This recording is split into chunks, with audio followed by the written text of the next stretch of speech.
Je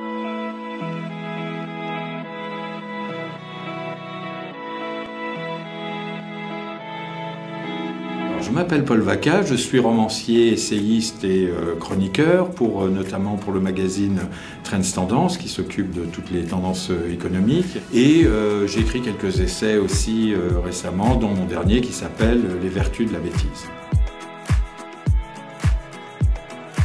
C'est une très bonne question parce qu'en fait, effectivement, je pense que tout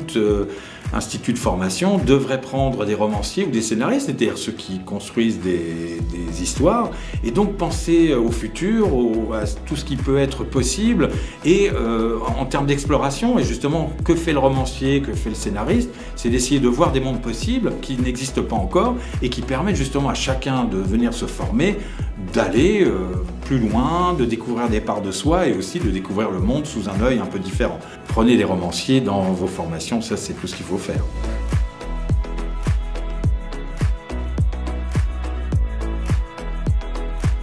Alors avec Technocité, on développe notamment la formation storytelling et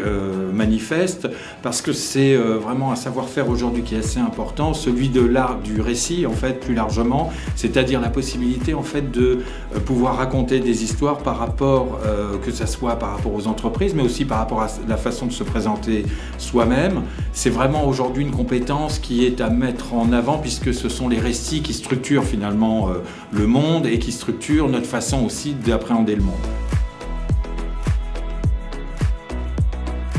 La formation autour de la cartographie des médias 2021 telle qu'on l'a appelée, c'est-à-dire c'est même la question même de l'écosystème des médias qu'on est en train de mettre en place, c'est une formation qui est qui a surtout pour enjeu de comprendre dans ce grand maelstrom que sont devenus les médias, tous les développements de nouveaux outils, de nouveaux médias, d'apparition de nouveaux réseaux sociaux, comment trouver une logique à tout ça et surtout quel est le grand cadre dans lequel ça s'inscrit, à la fois au niveau de l'information, à la fois au niveau de la communication ou au niveau du divertissement, comment ces trois univers sont en résonance et surtout à travers donner des clés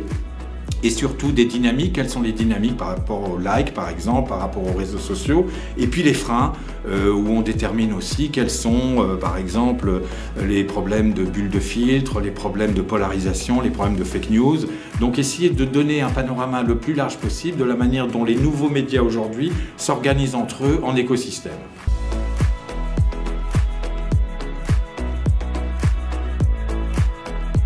Aujourd'hui, évidemment, on assiste aussi dans le domaine des ICC, donc de la culture, on assiste à des vrais bouleversements dans tous les sens, que ce soit dans l'édition, on le voit, dans la musique, ou dans l'entertainment plus largement, c'est-à-dire le cinéma, la télévision et les plateformes. Et donc, il est important, avec Technocité, on a pensé évidemment que c'était important pour chaque acteur culturel de comprendre quel était ce grand chambardement qu'on voyait partout, quelles étaient les transformations qui étaient à l'œuvre, pour bien comprendre aussi chacun à sa place, comment aussi lui se transformer et comment s'intégrer dans ces grandes transformations et ces grands modèles nouveaux qui se mettent en place, parce que tout est en train de changer, aussi bien au niveau de la façon dont on consomme la culture, dans la façon dont on la produit et